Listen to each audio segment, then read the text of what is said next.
Hello, my name is Stacey Mankoff. I'm the managing principal of the Mankoff Company and the founder of After the Bell Events.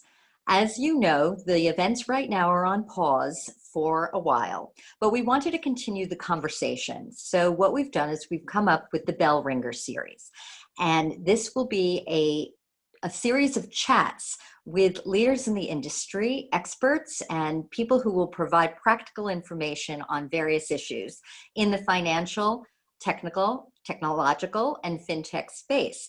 And today I'm delighted to have Matt Trudeau. And Matt is the COO at ErisX. He is also a serial entrepreneur, was a co-founder and president of Tradewin Markets, as well as had leadership roles at IEX, Chi-X Global, and Chi-X Canada. And now, without further ado, I'd like to welcome Matt. Hi, Stacey. Thanks for having me. Great to have you. Now, the title of this conversation is How to Launch a U.S. Crypto Futures Market.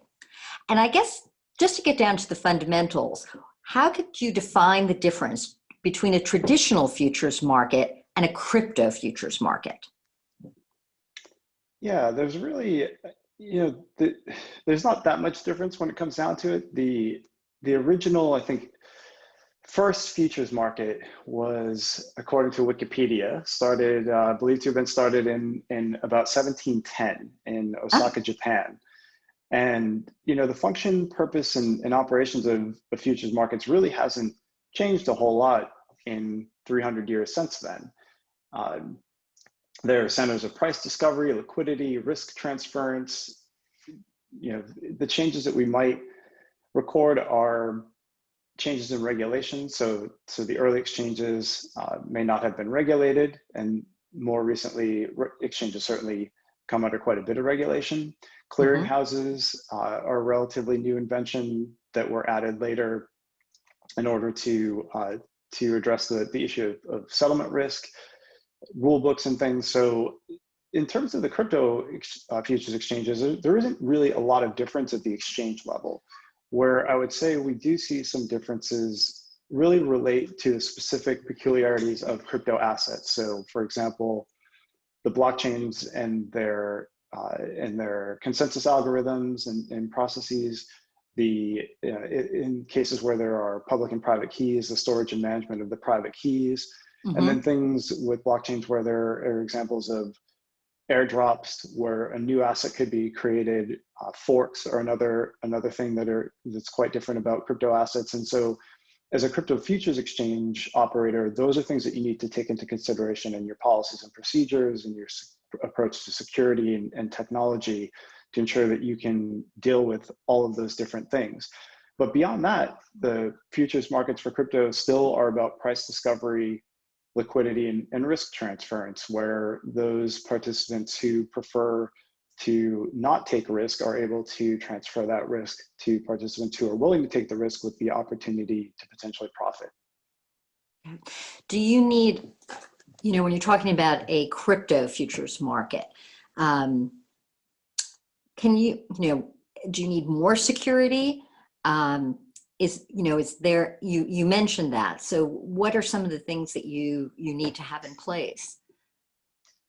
Well, you absolutely need to be able to protect the private keys. And so this is, as we've gone through, based on our direct personal experiences, we've gone through the application process with the COTC. Not only do we have to develop the policies and procedures around how we secure the private keys for the crypto assets, but we have to be able to demonstrate that to a third party, in this case, our regulator. Though there is yet other third parties that we would have to demonstrate that to, including, for example, our insurers. And so we have to make sure that, on the one hand, the assets themselves are protected, and so that we're properly managing the keys and security around those keys and who has access to them, and how we can move assets around and manage deposits and withdrawals. But then if we put that into an explicitly futures context, we also have to adhere to the regulations around the segregation of customer assets. So we have to keep the exchange's assets and the clearinghouse's assets completely separate from any of our customers' assets. And so when we think about the protection of keys, it's not only just about making sure the assets themselves are safe, but that we've also done the appropriate accounting to comply with those customer asset segregation regulations. Mm-hmm. And you're talking about regulations in the CFTC. Um, you know, the financial markets are heavily regulated, and there's the view of the crypto market being the wild wild west and not so regulated. Where does this fall, and what sort of relationship are you having with the regulators? So I think that we're somewhat unique in our approach. So certainly the growth and popularity of some of the lightly regulated or unregulated offshore marketplaces, some of those are quite visible. We saw the team here over the last few years saw an opportunity to take a lot of the innovation and the excitement around crypto and bring it to the U.S. market in a way that complied with U.S. regulations and the protections that come along with those regulations. And so we're excited about the opportunity. We're excited about these new asset classes. We saw the demand in the market, and we just saw that there was a gap, that there wasn't a well-run, well-regulated infrastructure within the U.S. That was compliant. And so we, over the last couple of years, have endeavored to fill that gap. When you say within the U.S., is there anything, what about outside the U.S.? What's been the reception there? I understand you're breaking barriers here, but what's been going on outside, and what can we learn from outside the U.S.? Well, I think some of the more successful businesses that have been launched outside the U.S. have evolved through time, and we've seen the evolving narrative. We've seen the evolving location of some of those businesses. So, and we've seen the evolving regulatory landscape. So, in the very early days of crypto, when maybe it was a smaller market, it's certainly been a retail-driven market. So, as it was small and somewhat niche, it was less, I think, on the radar of regulators. But certainly, as it's grown in popularity and visibility and prominence, it absolutely has gotten on the radar of regulators. And one of the things that we've seen is that gradually some of the jurisdictions that maybe were a little bit slow off the blocks to come up with either regulations or rules or specify their points of view or approach to crypto exchanges and crypto assets are now starting to catch up. So, the examples of exchanges that are lightly or unregulated, I think that window is starting to close now, as we've seen markets continue to shut out, businesses that don't comply with the local regulations in their respective regimes. Speaking of regulators and such, will there be any impact, do you think, if there is a change in administration? Since obviously everybody's mind, or is it, That's a really hard one to say. I want you to look into the crystal ball, Matt, and tell me what's happening. We'll have to see what the priorities of the next administration, whichever administration that happens to be, are. I know. So we're part of the Chamber of Digital Commerce, which is an industry trade group, of course, and we're excited. By participating in that group, we've gotten to see some of the efforts in DC around introducing new legislation and trying to educate politicians, members of Congress about this new technology and the asset classes that it enables. So, maybe a broader statement, not specifically, I guess it's even with a crystal ball, it's who knows, but I think it is safe to say that there will be more attention paid to these markets and these assets and more regulations and rules, hopefully clarifying where they sit in the world and how investors and businesses can interact with them and offer them. We're already seeing some of that. So if anything, regardless of what what we see after November, I think we will see positive change and impact and progress for the crypto and blockchain industries. Because ultimately you want to make the investor feel secure enough to participate. And I think that's key. And you came from a more traditional background in this. What drew you to this? And to start this? Yeah, well, the team and some of my colleagues certainly give me a bit of a hard time about this now. With the launch of our futures market, I can count a dozen exchanges or alternative trading systems of some form or another that I've been a part of launching in various places around the world. Mm-hmm. And you know, some have even gone so far as to say that I might have a problem, and I can't seem to stop doing it. But look, I've you know, it's been fun and exciting, and building Uh-huh. new marketplaces has been a very rewarding experience with some challenge. You know, each one of them is a little bit like, you know, I only have one child, but people who have more than one child tell me that, you know, each one of them is different, and you love them, and they present their own challenges in their own ways.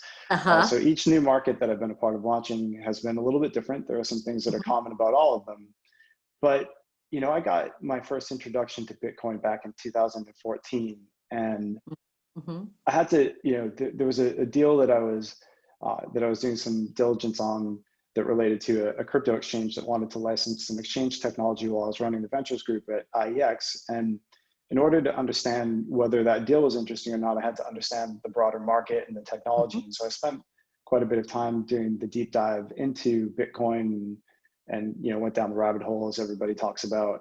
And I Mm-hmm. found it to be really exciting and interesting. And from the standpoint of someone who had participated in capital markets, especially on the infrastructure side, for the majority of my career, I was really excited about and fascinated by the potential for this technology, and what it could mean for capital markets, understanding that it would take some time to be adopted, Mm-hmm. maybe a lot of time, but that eventually some of these concepts and capabilities could be really interesting. And so, you know, then fast forward another, call it 4 or 5 years, and crypto had a bit of a breakout around the price of Bitcoin, and suddenly a lot of new money and talent pouring into the industry, and a lot of excitement, but still a lot of, you know, a lot of immaturity in the infrastructure, a lot of, you know, people call it the Wild West, but a lot of stuff that just didn't really meet what we considered to be the professional standards, and bring to bear the degree of protections that we thought were necessary for the asset class to really realize its full potential. And so the excitement for me was I get to launch another couple of exchanges, so our spot exchange, and then Mm-hmm. subsequently our futures exchange. So Mm-hmm. got to add two more to To to your the list. to the inventory, and to Uh-huh. do it with a team that's really quite capable, and has a lot of experience. So it's been a lot of fun to work on this. That's great. My last question will be, what are the biggest challenges that you're facing in the future? I also want to add another question is, what is your next step then after this? Since you are so entrepreneurial and you've been doing so much. So you have the challenges now, and what will be your next leap forward? If it's So, not proprietary. so are you asking me personally, or for the business? Well, I mean, I mean, obviously your business, but also you, because you have the experience. And as I said, this is a conversation, and, you have all of that experience. So I want to pick your brain and, hear what you have to say. Okay. So, so the challenges and the next steps are intertwined, Okay. and I would say that, notwithstanding the progress that's been made on the regulatory front, there's still a ways to go yet. And, in some cases, the moving slow and methodically from a regulatory standpoint is the correct approach. Mm-hmm. And, but I look back to, I cut my teeth in the capital markets industry and electronic trading specifically back in 2000, when electronic trading, direct market access, Yeah. alternative trading systems, all of those things were really, day trading was in its heyday. That was, all of that was emerging at that point in time. And I see a lot of echoes of that now. Mm-hmm. And through that change created some opportunities and some threats for incumbents and upstarts. And if you look at who are some of the more prominent firms and some of the more prominent people in capital markets today, a lot of them were those scrappy, fringe players that started in the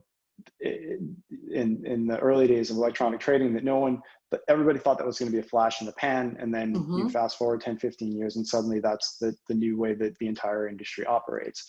So when I think about the future, I think we still have quite a bit of regulatory thicket to hack through. Some of that's legacy, some of that is just a matter of the pace at which regulation moves. I think we hope that crypto markets and those that are innovating will get fair and appropriate treatment as we move forward, and that it doesn't become a major obstacle. One of the things I'm really excited about working on is the introduction of margin to our futures exchange and clearinghouse. So that's not something that we offer today, and that was by design. So that's a big one, and that will be the first time that I personally have been involved in introducing margin. So historically, I've worked on exchanges, not so much the clearing side, and equities, the clearing and exchanges are separate. So this is for me professionally, it's an exciting opportunity to work on some new things that I've never had prior experience with. So I can add some clearinghouses to my list of infrastructure that I launched. But I'm just really excited about if we put this into a broader macro context and zoom out from crypto just a little bit and take into consideration a lot of what's generally going on in the world. I mean, it's a pretty interesting and turbulent time, broadly speaking. And that's an understatement, but yes. Yeah, I mean, it's like, I don't know how many more things we can pile on in 2020, but we keep trying. Be careful what you say. Right? Weren't there the killer hornets or something coming too? So, Well, I think I saw an article about a bunch of unopened mummies that were found in Egypt, and in we need to put those back. Those need to go back. We don't open those. Just put them right back where they came from. So I think that there are a lot of interesting concepts in crypto and even more broadly. And if there is a positive to take out of this whole coronavirus pandemic, lockdown experience, is that I think people are reevaluating their priorities and maybe questioning a lot of different things and having an opportunity to spend a lot of time thinking about what does the future look like and how can we shape it with the decisions and the things that we're doing today. And for all of the criticisms of crypto and the community, the one thing that you cannot take away is that they're challenging a lot of the received wisdom, whether that's from an exchange and trading standpoint, or from a monetary theory standpoint, or from just who's in control and how should things be run. And that's where people are excited about distributed or decentralized governance. Now, I don't know what the future is going to hold for all of those things. I think that a lot of those projects that are exciting are starting to encounter in the real world some of the challenges that didn't necessarily come up in the theoretical discussions or white papers.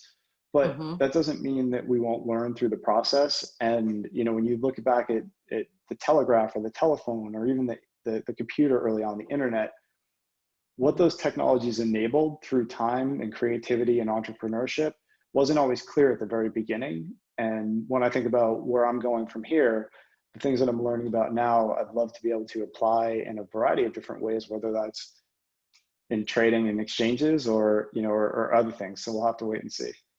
Right. Well, Matt, thank you so much for the conversation. I really enjoyed it, learned a lot, and I hope to have another dialogue together again soon. Thanks, Stacey. It's always a pleasure. Thank you. Take care. Bye-bye. You too. Thanks.